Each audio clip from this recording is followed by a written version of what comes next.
नमस्कार, मैं रविश कुमार।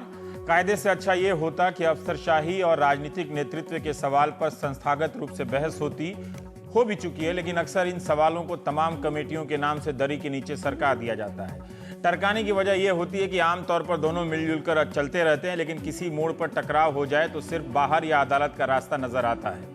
आपने उत्तर प्रदेश के आईपीएस अधिकारी अमिताभ ठाकुर के मामले को किस नजर से देखा है? क्या आप उनमें से हैं जो एक विसिल ब्लोअर और साहसी अफसर के साथ हो रही नाइंसाफी से नाराज हैं, या आप उन लोगों में से भी हैं जो एक सरकारी अधिकारी के रूप में अमिताभ ठाकुर के अति उत्साह को लेकर आशंकित हैं?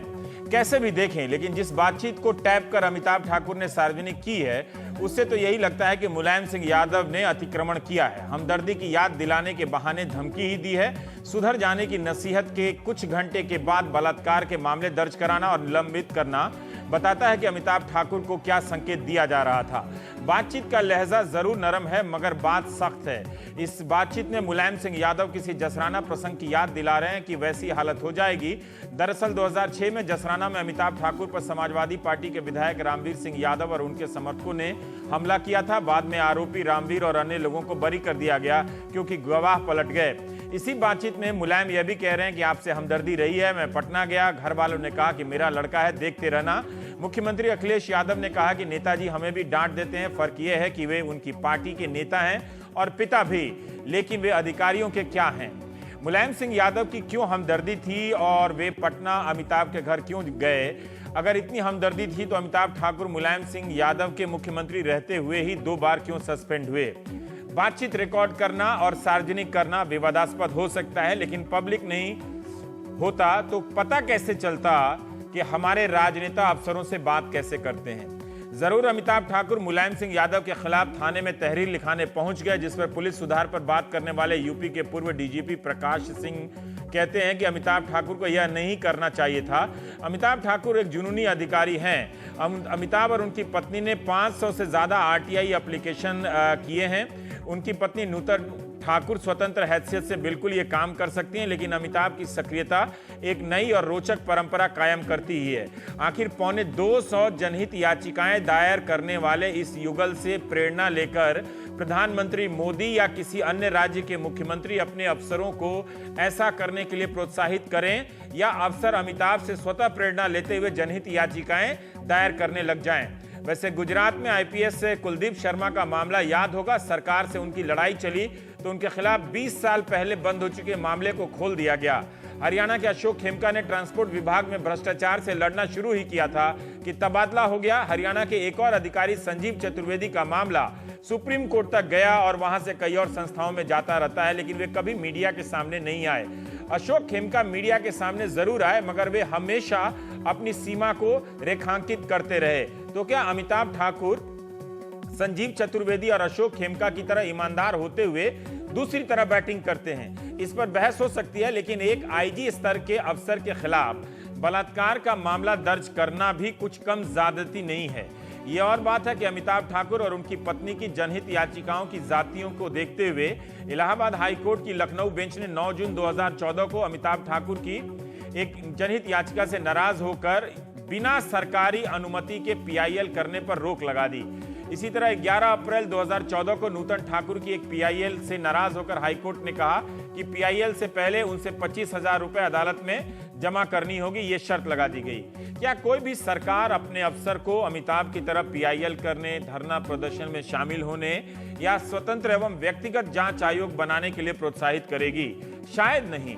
अगर बाकी सरकारों को यह पसंद है तो अपने अधिकारियों के लिए ऐसा सर्कुलर वो जारी कर सकती हैं। इसी तरह यूपी के एक और अफसर हैं सूर्य प्रताप सिंह। अपने फेसबुक पेज पर राज्य सरकार की काफी आलोचना करते हैं। फेसबुक उनका निजी स्पेस है, जहां वे यूपी के सार्वजनिक उद्यम विभाग के प्रमुख सचिव पद पर रहते हुए सरकार पर सवाल खड़े करने वालों की खबरें चस्पा करते रहते हैं और कर सकते हैं फेसबुक पर। सूर्य प्रताप सिंह का कहना है कि वे जनता में चेतना पैदा कर रहे हैं, लेकिन फेसबुक से बाहर वे नकल विरोधी प्रदर्शनों में भी हिस्सा ले चुके हैं। सरकार ने इसी तरह के मामले में होने के बावजूद एसपी सिंह को कभी सस्पेंड नहीं किया। अमिताभ ठाकुर सिर्फ सरकार से नहीं लड़ते, लेकिन अपनी पुलिस के खिलाफ भी लड़ जाते हैं, अफसरों के खिलाफ भी लड़ जाते हैं। अगर अमिताभ ठाकुर पुलिस महकमे के कायदे को तोड़ रहे हैं तो सरकार कौन सा नया कायदा बना रही है? मुलायम सिंह यादव का फोन करना और बाद में जो भी हुआ, क्या वो कोई पेशेवर कायदा है? पिछले 3.5 साल में यूपी में 8 पुलिस महानिदेशक हुए हैं। अमिताभ तो कई साल से सक्रिय हैं, लेकिन अभी क्यों निशाना बनाया गया? क्या खनन माफिया पर हाथ डालने के कारण यह सब हुआ, जिससे परेशान सरकार ने मीडिया और आंदोलनों में उनकी सक्रियता का एक तरह से बहाना बनाया? तो हमारे साथ अमिताभ ठाकुर हैं प्राइम टाइम में, आईजी पुलिस, लेकिन अभी निलंबित। गौरव भाटिया साहब हैं, प्रवक्ता हैं समाजवादी पार्टी के। टीएसआर सुब्रमण्यम साहब हैं, पूर्व कैबिनेट सेक्रेटरी। और शंभुनाथ शुक्ला जी हैं, वरिष्ठ पत्रकार। गौरव भाटिया जी, आपसे ही मेरा पहला सवाल है कि बलात्कार का मामला दायर करना, निलंबन करना, उससे पहले फोन करके कहना कि सुधर जाओ, मतलब हद कौन तोड़ रहा है इसमें? नहीं रविश जी, एक साथ तीनों मामले उठाए हैं आपने।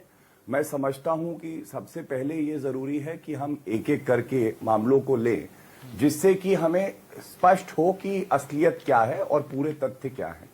और इसके लिए मैं इतना कहूंगा कि अमिताभ ठाकुर जी ने कई जगह जाके सार्वजनिक रूप से, और इनकी पत्नी ने भी ये कहा कि सरकार द्वारा इनको प्रताड़ित किया जा रहा है, क्योंकि इन्होंने कुछ तथ्य माइनिंग माफियाओं के उठाए हैं। मैं ये सबसे पहले बताना चाहूंगा कि जब अमिताभ ठाकुर जी ये कहते हैं कि जिस दिन इन्होंने श्री मुलायम सिंह यादव जी के खिलाफ एक कंप्लेंट दी, तो उसके अगले दिन एफआईआर रजिस्टर हो गई रेप की, तो अमिताभ ठाकुर जी की ये भी जिम्मेदारी बनती थी कि वो सबसे ये बात बताएं कि ये जो रेप की कंप्लेंट थी, ये जनवरी 2015 में आई है, और इस पे पूरी तरह से प्रिलिमिनरी इंक्वायरी करने के बाद एफआईआर रजिस्टर हुई। ठीक है। दूसरी अहम बात जो बहुत ही महत्वपूर्ण है, गौरव, मैं यहाँ पे बता दूं कि मैं इनका फेसबुक पेज चेक कर रहा था और मुझे मिला है कि 22 जनवरी के आसपास इन्होंने उस बलात्कार वाली जो मामला है उसका जिक्र किया है, और ये भी अपने दफ्तर के बाहर एक नोटिस बोर्ड लगाया है। फेसबुक पेज पर मैंने वो तस्वीर देखी है कि अगर महिलाएं हैं, आप आइए अपनी शिकायतों को लेकर, लेकिन अकेले ना आए, ऐसा कुछ है। मैं शब्दशः नहीं बता रहा हूं, लेकिन जिस घटना का आपने कहा वो उनके फेसबुक पे उसका जिक्र दिखा है मुझे। हाँ, आगे मैं मान लेता हूं, चलिए आप कह रहे हैं तो सच्चाई होगी, फेसबुक पेज पे है। लेकिन जब ये मामला पूरी तरह से पब्लिक के सामने आया और प्रेस कॉन्फ्रेंस इन्होंने करी, तो क्या इनकी जिम्मेदारी नहीं बनती थी वरिष्ठ आईपीएस ऑफिसर होने के नाते कि ये भी जनता को बताते कि ये एफआईआर एक दिन के अंदर नहीं हुई, ये कंप्लेंट जनवरी से लंबित है। दूसरी बात, नहीं रविश जी, मेरी 2-3 बातें पूरी हो जाए। नहीं, आप मुझे कोई ऐसा उदाहरण बताइए कि आप प्रेस कॉन्फ्रेंस करते हैं कि हम पे बीजेपी ने ये आरोप लगाए हैं, ऐसा करते हैं आप लोग? करते हैं इस तरह से? नहीं, मैं आपको बता दूं, एक प्रोफेशनल होने के नाते, और अगर आप आईपीएस आईएएस हैं या आप मंत्री भी हैं और अगर आप सार्वजनिक जीवन से जुड़े हैं, तो ये तो आपकी प्रथम जिम्मेदारी है कि आप पूरे तथ्य रखें जनता के बीच में। नहीं जब आप बताई तो गुहार चलिए लगा मान रहे हैं कि लीजिए। जनता इंसाफ करे। हाँ, रविश जी, मैं अपनी बात पूरी कर लूं। देखिए, अच्छा, आपके प्रश्न के उत्तर है। मैं जरूर दूंगा, लेकिन फिर पूरी बात सामने नहीं आ पाएगी। हाँ। मेरा प्रयास यह है कि पूरी बात नहीं, आप सामने बलात्कार वाले मामले पे आप दूसरी- कह लीजिए, फिर मैं उनका काउंटर लूंगा, फिर मैं धीरे धीरे बाकी और बातों पे बिल्कुल भी आऊंगा। लीजिएगा। हाँ। बिल्कुल लीजिएगा। दूसरी बात बहुत अहम यह है रवि जी कि इन्होंने जो इनके खिलाफ कंप्लेनेंट थी, जो युवती जिसने कहा कि उसका बलात्कार हुआ है, इनकी पत्नी ने जो कंप्लेंट दी, उसी युवती को इन्होंने उसमें एक्यूज बनाया। ये 20 जून के आसपास एफआईआर हुई, और अगर हमारी सरकार बिल्कुल निष्पक्ष ना होती तो ये एफआईआर क्यों रजिस्टर करती? ये खुद दर्शाता है कि दोनों एफआईआर रजिस्टर्स हुई। तीसरी बात, इन्होंने एक कंप्लेंट दी, उसमें इन्होंने कहा इन्हें धमकाया गया है मुलायम सिंह यादव जी द्वारा। तो इनको पता होना चाहिए था, सुप्रीम कोर्ट का जजमेंट है, मैं आगे प्लेस भी करूंगा, कि इन्होंने ओरिजिनल ऑडियो क्लिप उसके साथ दिया ही नहीं। जब ओरिजिनल ऑडियो क्लिप भी इन्होंने नहीं दिया, वो मीडिया के पास पहुंच गया और इन्होंने पुलिस को देना उचित नहीं समझा, तो क्यों ये ऐसा कर रहे हैं कि पब्लिसिटी आप ले लेते ना इनसे, कौन सी बड़ी बात है? या आपके राज्य में बैठे हैं, आप ले लीजिए इनसे ऑडियो क्लिप। मुझे एक सवाल का जवाब दीजिए अमिताभ जी। रवि जी, ऐसे नहीं होता कि ले लीजिए। ये बलात्कार का केस एफआईआर तब क्यों दर्ज किया गया जब इन्होंने वो ऑडियो लीक की, है ना? उससे पहले आप ये छोड़ दीजिए कि अपने व्यक्तिगत जीवन में क्या है। ये उससे पहले नौकरी छोड़ के फुटबॉल खेलते थे या क्रिकेट खेलते थे, मेरा इससे कोई मतलब नहीं है ये क्या करते थे। नहीं, मेरा इससे लेकिन मतलब हमारा है इससे कि एक मतलब फोन है, जाता रवि है जी, कि अमिताभ आप सुधर जाइए, और फिर उसमें एक नहीं, बलात्कार उस का फोन में एफआईआर क्या दर्ज होता कहा है, ये जाता भी है, उसको आप सार्वजनिक करते हैं। बिना देखिए रवि जी, जब तक ये ओरिजिनल ऑडियो क्लिप नहीं देते हैं उस पे कोई भी एडमिशन करना उचित नहीं है। लेकिन अगर मान ले कि उसके जो तथ्य इन्होंने अपनी ट्रांसक्रिप्ट दी है, तो भी उसमें 2-3 चीजें आप खुद कह रहे थे कि जो लहजा था या जो बात करने का तरीका था वो धमकाने वाला नहीं था। और उसके अलावा इन्होंने कहा कि मेरी हमदर्दी है तुमसे और पिछली बार हमने आपको बचाया ही था, नहीं। और सुधर जाओ, सुधर मैंने ये इसलिए कहा जाओ कि लहजा क्योंकि नरम अमिताभ था, ठाकुर लेकिन बात बहुत सख्त की गई थी। ये कही जसराना की याद दिलाई बिल्कुल गई भी सख्त थी और नहीं थी, सुधर रवि जाने जी। की बात कही गई थी। तो वो तरीका सुधर भी होता जाने है की बात कहने क्यों का। आती है? सुधर जाने की बात इसलिए आती है क्योंकि इन्होंने ऑल इंडिया कॉन्डक्ट रूल्स हैं जो, उसका कई बार वायलेशन किया है। और हाई कोर्ट इनके बारे में क्या कहता है, नहीं, हम उस पर आते अपनी हैं बाद बात में। नहीं, करेंगे। गौरव भाटिया साहब, नहीं, हाँ। मैं उसका जिक्र कर चुका हूं, मैं शुरू में, मैं उस पे नहीं आना चाहता। बिल्कुल, अमिताभ अभी ठाकुर वो साहब अभी तक बात जो मैं इन्होंने रखना भी कहा, चाहूंगा। एक सेकेंड, अमिताभ ठाकुर साहब अभी तक इन्होंने 2 बातें कही, हमारे दर्शकों को बताइए। एक बलात्कार के मामले का जो ये कह रहे हैं कि मैं नहीं समझ पाया कि इसका एफआईआर 2 दिन पहले करने से और पहले जो मामला आया था नहीं बताने से क्या ताल्लुक है, ये आप बताएं। और दूसरा, जो वॉइस सैंपल है, क्या आपने पुलिस को नहीं दी है? जो ओरिजिनल वॉइस सैंपल है, क्या जब पुलिस ने मांगी तो आपने मना किया? ये जो 2 बात गौरव भाटिया साहब ने कहा है, कहिए, उसकी जवाब दे दें आप पहले। दूसरे का उत्तर है मैं नहीं दे पाया हूं, लेकिन इसका कारण यह नहीं है कि मैं नहीं देना चाहता। मैं 2 दिन से दिल्ली में हूं, जैसे लखनऊ जाऊंगा मैं ये पहला काम, गौरव जी चूंकि कई जगह ये बात कह चुके हैं, उनके आदेश का मैं तुरंत पालन कर लूंगा। और आपने अच्छा कहा था, इच्छा होती जैसे अभी इच्छा हो रही है पुलिस। आप कहते चले। मैं केवल चाहता हूं कानून और विधिक प्रक्रिया से चले। हाँ। और सर, जो पहला मुद्दा है वो बलात्कार वाली जो बात है, इसकी कहानी थोड़ी लंबी है। सूक्ष्म में यह कहूंगा कि ये चूंकि उतना मैं कहूंगा तो मेरे पास में समय ना आप सुन पाएंगे। लबाब यह है कि हमारे पास पर्याप्त साक्ष्य है ये कहने को कि ये फर्जी है, और ये सरकार के जो नुमाइंदा है वह भी इस बात को मान रहे थे, तभी ये एफआईआर नहीं दर्ज कर। 22 मई 2015 की उसी थाने की एक रिपोर्ट है, उसी थाने की, कि यह फर्जी एफआईआर है, इसमें कार्रवाई की जरूरत नहीं है। और उसके बाद जिस दिन मैंने श्री मुलायम सिंह जी वाला ये ऑडियो टेप, वो हिमाकत और गलती मैंने की, अगले दिन वह महिला जिसको कथित रूप से थाना भी भगा दे रहा था, दूर दे रहा था, वह सीधे डीजीपी साहब के पास पहुंच जाती है। डीजीपी साहब उनका स्वागत करते हैं और यह एफआईआर दर्ज हो जाता है। मैं समझता हूं कि सर्कमस्टांसेस भी कोई फैक्ट होते हैं। गौरव जी सुप्रीम कोर्ट के लॉयर हैं, तो इससे अधिक मैं इसमें कुछ और नहीं कहूंगा। आपने, मैं को दोहरा दूं, आपने ये कहा कि उस रेप के केस को थाने ने रिपोर्ट देकर पहले थाना कह चुका है अपनी रिपोर्ट में कि ये फर्जी है, बाद में फिर से इसे एफआईआर कराई गई इस मामले में, और आपने सार्वजनिक करके फोन वाले मामले में गलती की, ये आप मान रहे हैं या ऐसे चर्चा में कह रहे हैं, संदर्भों में कह रहे हैं? नहीं, गलती का यहाँ पर ये व्यंग्यार्थ मैं कह रहा हूँ, क्योंकि होता कभी कभी व्यंग्यार्थ जो है। नहीं, मैं समझ गया। हाँ, ठीक है, लेकिन ठीक है, बाकी के लिए। हाँ, गौरव साहब अब ये जवाब दे रहे हैं कि जो रेप का केस है वो एक थाने में जब उसको फर्जी बता दिया गया है, आपकी पुलिस जो निष्पक्ष पुलिस है, आपकी सरकार जो एकदम पेशेवर तरीके से काम करती है, वो फिर से उसी मामले को खोल के उसमें बलात्कार के आरोप लगाती है। और कहानी भी ऐसी कि इनकी पत्नी ले गई उनको। मैं बताता हूं रवि जी, जिस रिपोर्ट की ये बात कर रहे हैं उस रिपोर्ट में ये कहीं नहीं लिखा है कि फर्जी है। उसमें ये लिखा है कि अभी कोई मुकदमा दर्ज नहीं हुआ, क्योंकि यही प्रश्न किया गया था।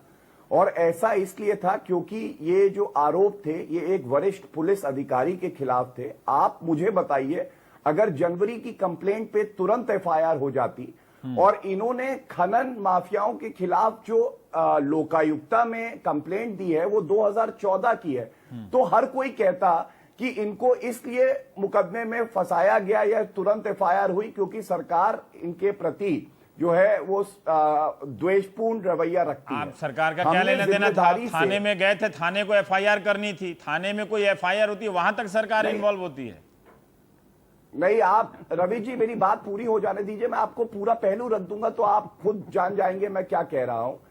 तो क्योंकि एक वरिष्ठ पुलिस अधिकारी इन्वॉल्व था, इसलिए प्रिलिमिनरी इंक्वायरी करके उसके साक्ष्य ये देखा गया कि है कि नहीं एविडेंस, और बल्कि ऑनरेबल सुप्रीम कोर्ट भी ये कहता है कि जो मामले कॉग्निजेबल होते हैं, खासकर रेप जैसा संगीन अपराध है, वहां एफआईआर रजिस्टर होनी चाहिए। ये क्योंकि एक वरिष्ठ पुलिस अधिकारी का मामला था, इसलिए क्या हम लोगों ने माननीय सुप्रीम कोर्ट ने, गौरव भाटिया साहब, क्या माननीय सुप्रीम कोर्ट ने अपने आदेश में किसी वरिष्ठ अधिकारी को यह छूट दी है क्या कि उनके मामले में तुरंत एफआईआर नहीं होगा, जांच करके पहले तस्दीक कर ली जाएगी तब एफआईआर होगा? ऐसा कुछ बता रहे हैं 6 महीने बाद?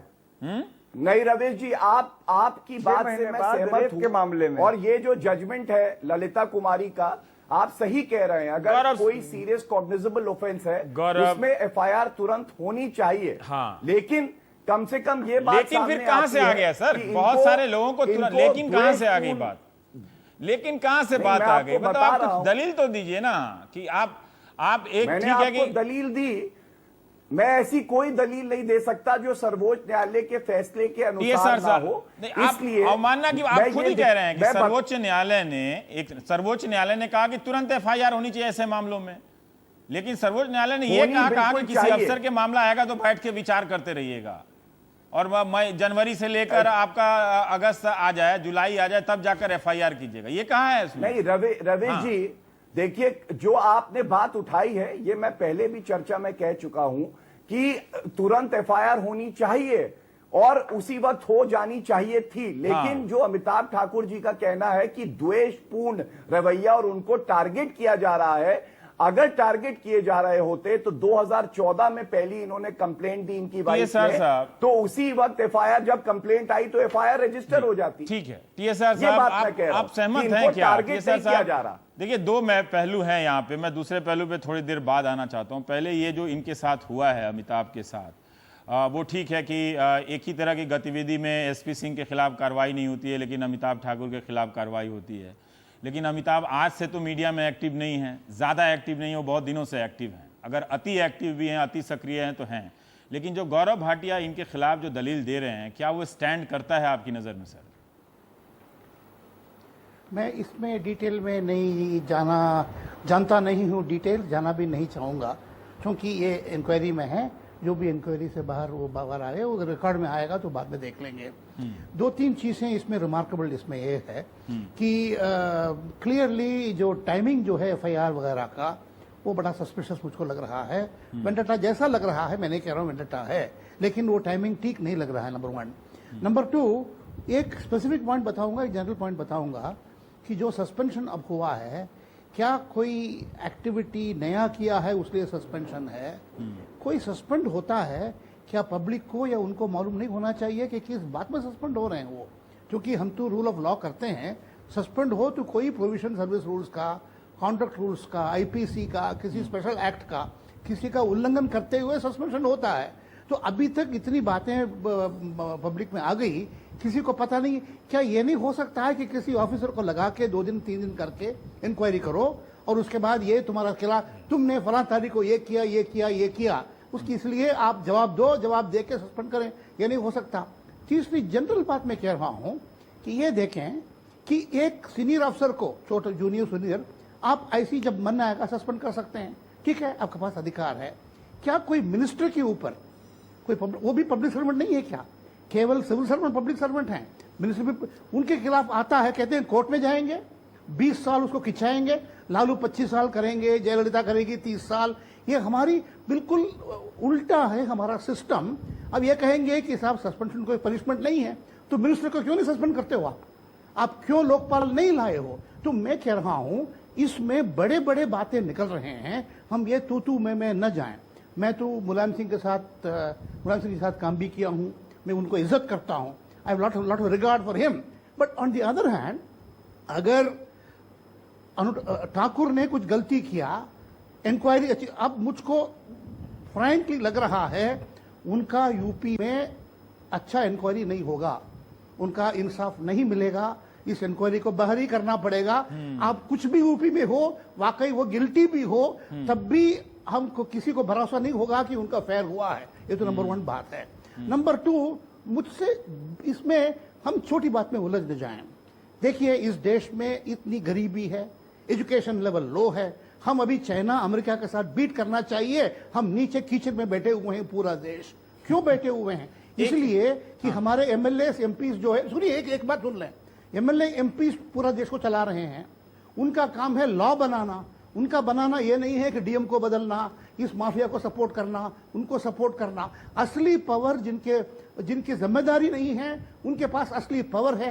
This is the reality of the ground. ये अलग राजनीतिक व्यापार। टीएसआर साहब, अभी गौरव ने एक बात कही कि ऑल इंडिया हुआ है। नहीं, आप इसको बड़ी बात को न भूल जाएं। इसको दिखा रहा है कि हम क्यों गिरे हुए हैं। इसमें एक निशाना यहाँ लग रहा है। मुझे लगता है कि जो विधायिका है वो कार्यपालिका से ऊपर ही है, वो ठीक है, उसके अधिकार में उस व्याख्या में नहीं जाना चाहता। पर जो गौरव भाटिया ने, आसमान से आया है क्या? नहीं, कोई आसमान से नहीं आया। तो ब्यूरोक्रेट में कोई आसमान से नहीं आया। काम क्या है? हाँ, एक टिप्पणी करना चाहूंगा, अगर आप जो चुना हुआ प्रतिनिधि है वही सुप्रीम है। काम है। हाँ, विधायक, उनका काम तो प्रशासन में घुसना नहीं है। उनका काम कानून बनाना है। ये इंपॉर्टेंट बात है। Not order a DIG to do this और दैट। ठीक है, पर टीएसआर साहब एक सवाल का जवाब और चाहिए था, चूंकि गौरव भाटिया ने कहा है कि इन्होंने, अमिताभ ठाकुर ने ऑल इंडिया सर्विस रूल को ब्रेक किया है। क्या आपका सर्विस रूल अमिताभ ठाकुर जैसे अफसरों को पब्लिक में जाने से मना करता है, धरना देने से मना करता है, आरटीआई जमा करने से मना करता है? जी नहीं, सुनिए, उसमें एक टेक्निकल बात है। रूल्स बहुत क्लियर हैं। रूल्स कहते हैं कि यू शैल नॉट कमेंट और क्रिटिसाइज गवर्नमेंट पॉलिसी। तो ये फैक्ट की बात है, मुझे पता नहीं है।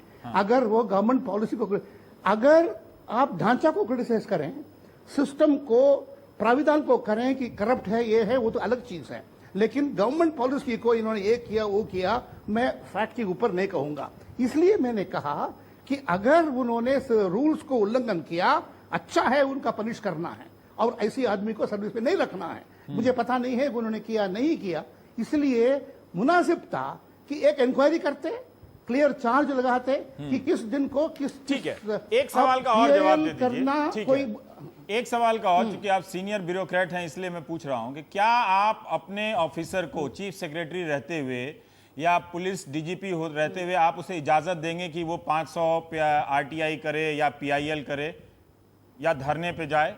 देखिए, ये पर्सनल मामला नहीं है। ये हमारा मामला ये है कि क्या आप कानून को, रूल्स को उल्लंघन कर रहे हैं, नहीं कर रहे हैं। ठीक है, ठीक। अब पीआईएल और आरटीआई आया था करीब 10 साल पहले।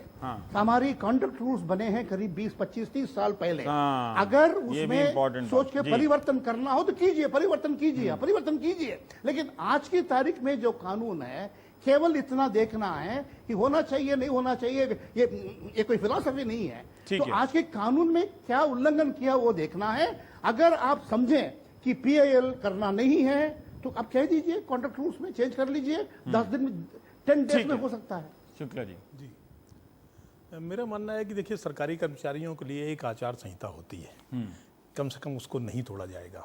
लेकिन आप पाएंगे कि वो उत्तर प्रदेश की ब्यूरोक्रेसी और पुलिस तंत्र जो पहले इस्पात की तरह दृढ़ बताया था, 20 साल से कुछ चीजें डिटोरिएट हो रही हैं धीरे धीरे।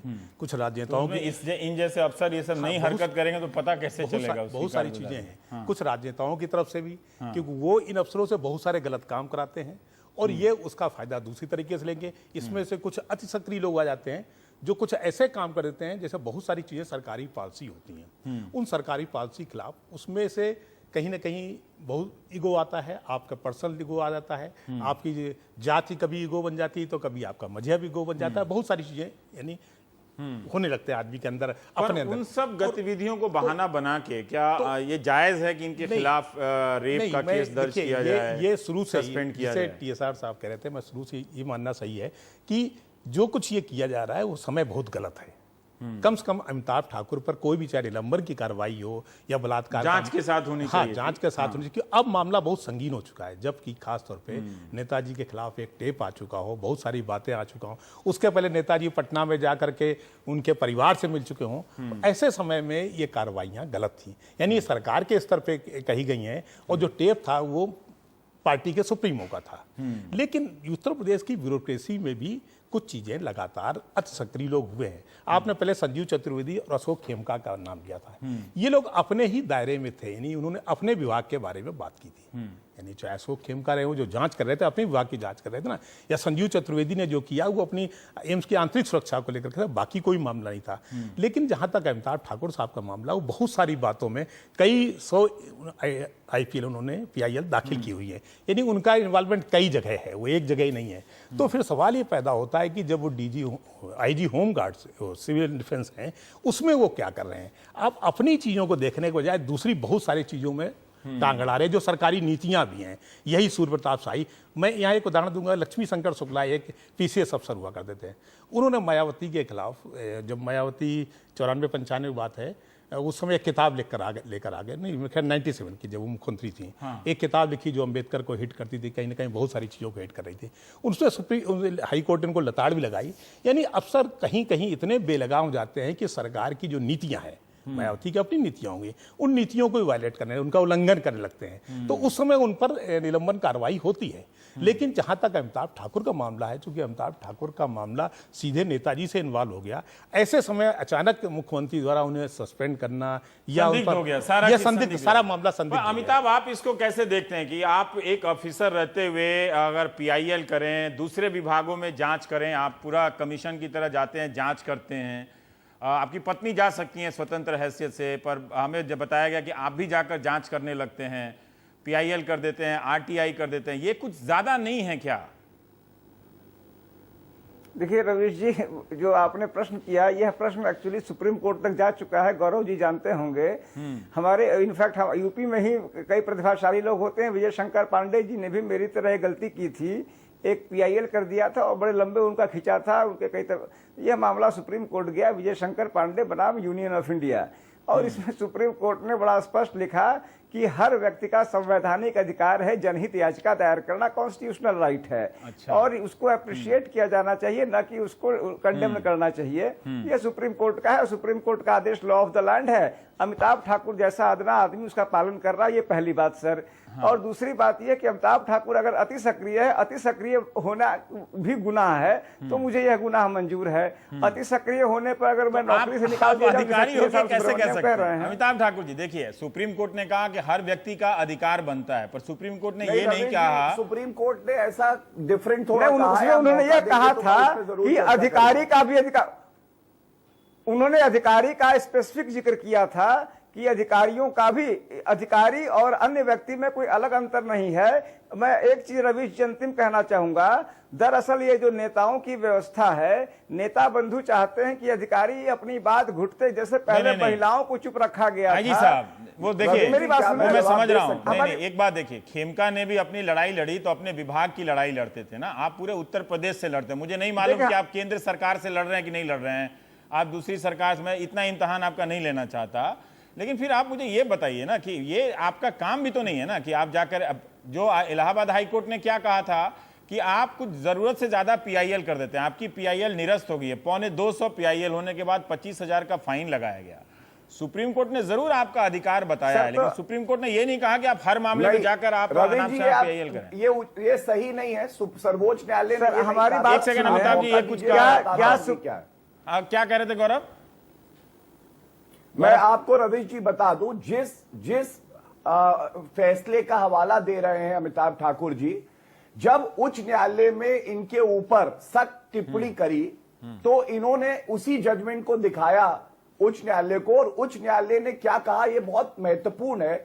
मेरे को 2 मिनट दीजिएगा।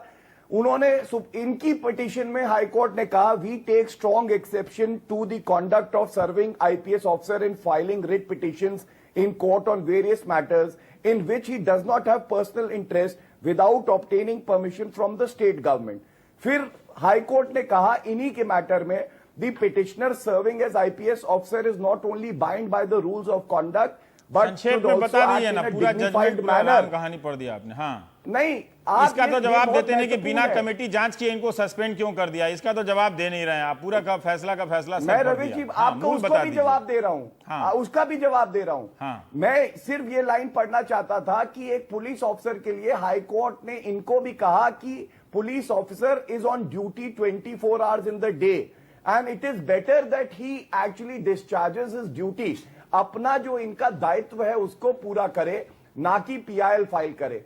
अब अमिताभ ठाकुर जी ने किस तरह की पीआईएल फाइल करी, रामलीला पिक्चर को सर्टिफिकेट मिलेगा कि नहीं मिलेगा, सचिन तेंदुलकर को भारत रत्न अवार्ड छीन लिया जाए। मैं पूछ रहा हूं, क्या इस तरह से सरकार या police officer law and order और कानून व्यवस्था बनाए रख सकता है अगर वो कोर्ट में वर्दी पहन के खुद पीआईएल आप फाइल जांच करते हैं ना, आप एक कमेटी बनाते हैं, ये काम तो वो बहुत दिनों से कर रहे थे। बल्कि आप तो कह सकते थे कि दूसरे सरकारों को भी अनुमति दी जाए। आप जांच करते, कमेटी बनाते। अमिताभ ठाकुर, क्या ये ज्यादा नहीं है कि आप देखिए, आप इस तरह से आपका देखा कि आपने उसका जवाब सुन लीजिए। हाँ, क्या है जवाब? सस्पेंशन का जवाब रवीश सुन जी, लीजिए। मैं इसको इसका रवीश जी एक प्रोसेस होता है। जब आप किसी ऑफिसर को सस्पेंड करते हैं, उसके बाद उनको आप कारण बताओ नोटिस देते हैं, उसमें सारे चार्जेस होंगे।